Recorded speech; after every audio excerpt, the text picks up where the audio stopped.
سڵاتان لەبێت بینەرانی زاری کرمانزیان کاتتان باش بە شێوەیەکی ڕاستەوخۆ لەگەڵتانین. ئێستا هەڵمەتێکی دارچاندن لە دووسایدی دێڵزیان ئازادی بەڕێوە ئەچێ. ئامانج لەو هەڵمەتە زیاتر سەوزکردنی ژینگەی ئیدارەی سۆرانە.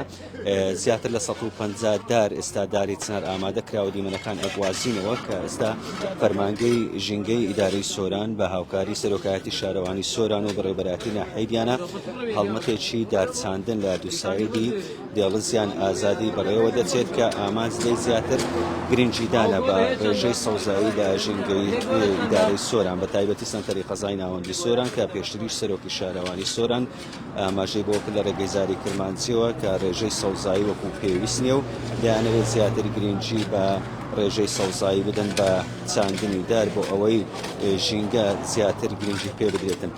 جگە لەوەش کە ڕۆژی ژینگەی کوردستان 16 سواری هەموو ساڵێک یادی ئەو ڕۆژە ئەکرێتەوە، بۆیە ئەوەی ئێستا هەیە زیاتر ئەو چاڵاکیانە بەو یادە ڕێکخراوە.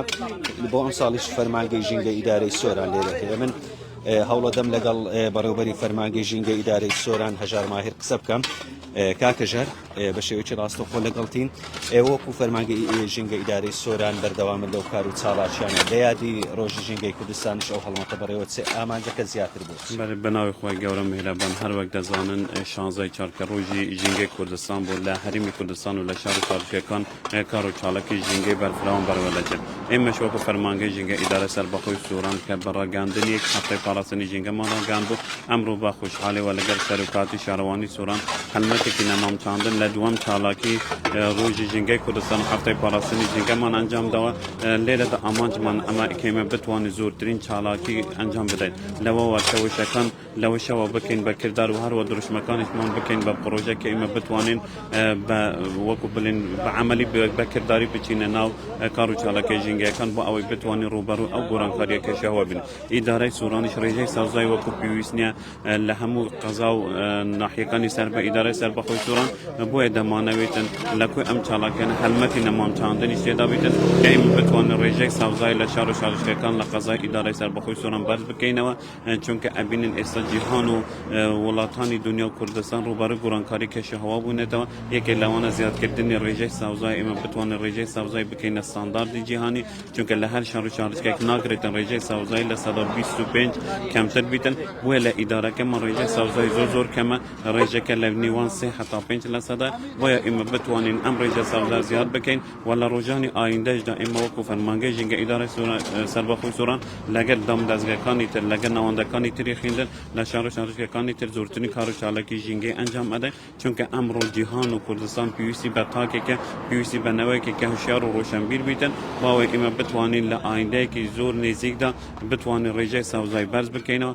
بتوانین نەوەیەکی هوشیار و ژینگە دۆست پێک بهێنین. و هەروە ئێمەش وەکو فەرمانگەی ژینگەی ئیدارەی سەربەخۆی سۆران بەڕەسمی هەم لەم مانگەدا وەکو بڵین بارەگای فەرمانگە دەکرێتەوە. لەوێش دیسان ئەنجومەنی پاراستن و چاکردنی ژینگەمان دەست بەکار دەبیتن بۆ یەکەم جار لە ئیدارەی سەربەخۆی سۆران، و لەوێش نوێنەری 14 وزارەت و دەستە لە ئاسی ئیدارەی سەربەخۆی سۆران بەشدارن.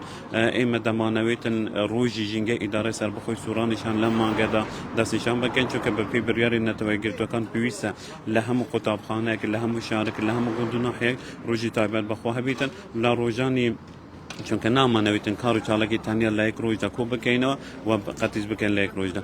بۆیە وەکو فەرمانگەی ژینگەی ئیدارەی سۆران پێشتیوان بەخوا ڕۆژی ژینگەی ئیدارەی سۆرانیش دەستیشان دەکەین بۆ ئەوەی هەموو ڕۆژمان ڕۆژی ژینگە بن، نەک تەنیا بۆ یەک ڕۆژ ئێمە کار و چالاکی دەبێت. سپاس بۆ کاکەژار کەوا لەگەڵمان بووی.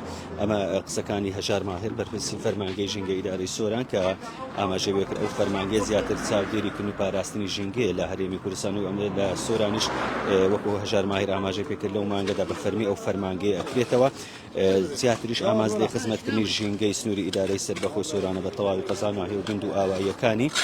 ئەو دارانە دارەکە جۆری دارچنارە 150 دارە لە دووسایدی دێڵزیان ئازادی ئێستا ئەچێندرێن. من هەوڵە دەم وتەی سەرۆکی شارەوانی سۆرانی شوێر بگرم، زان ئەوان وەکو شارەوانی تا چەند یانەوەی گرنگی بە پاراستنی ژینگە هەروەها زیادکردنی ڕێژەی سەوزایی بدەن، چونکە ئەو ئەرکە زیاتر لە ئەستۆی شارەوانیە.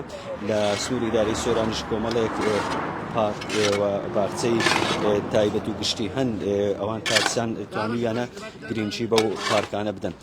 من دەچمە لای سەلوە شۆڕۆ سەرۆکی شارەوانی سۆران و بە شێوەیەکی ڕاستەوخۆ چەند پرسیارێکی لێ بکەم. سەلوە خان، ماندوو نەبی سەرقاڵی چاندنی داری وەکو شارەوانی چیتان لە بەرنامەیە بۆ ئەوەی گرنگی زیاتر بە ڕێژەی سەوزایی بدەن لە سنووری ئیدارەی سۆران؟ سەرەتا بەخێر هاتنتان دەکەم.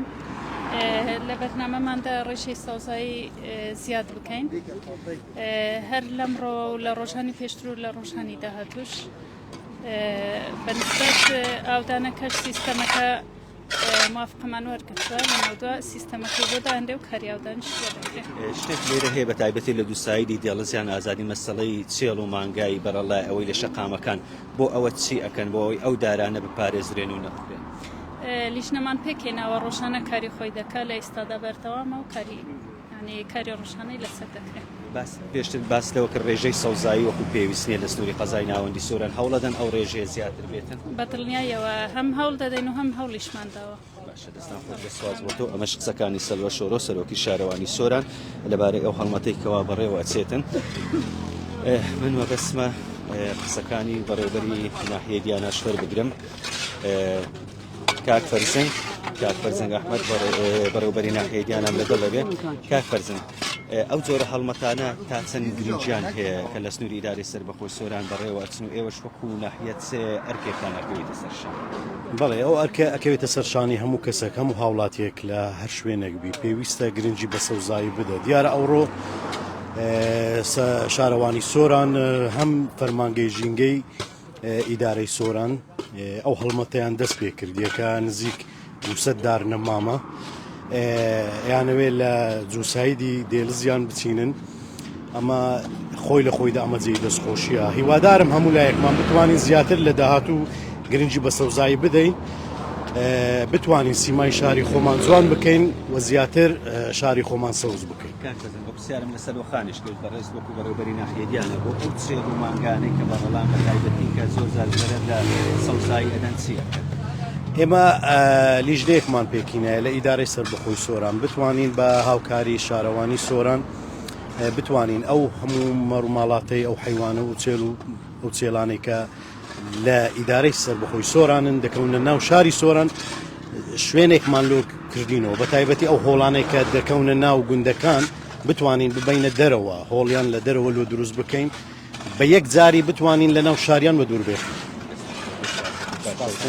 بەڕێوەبەری ناحیەی دیانە دیارە پلانیان ئەوەیە کە بتوانن ئەو چێڵ و مانگانەی کە لە نێو سنتەری شار بەخێو دەکرێن بگوازرێنەوە بۆ دەرەوەی سنتەری شار بەو ئاماجەی کە ڕێژەی سەوزای بە تایبەتی کە زۆر جار گلەیی ئەو ئەکرێت کە ئەو دار و فریز و سەوزایی لەو دوو سایدە هەیە ئەو چێر و مانگانەی کەوایی ئەو خەڵکەن زیاتر زیانی پێ ئەگاتن.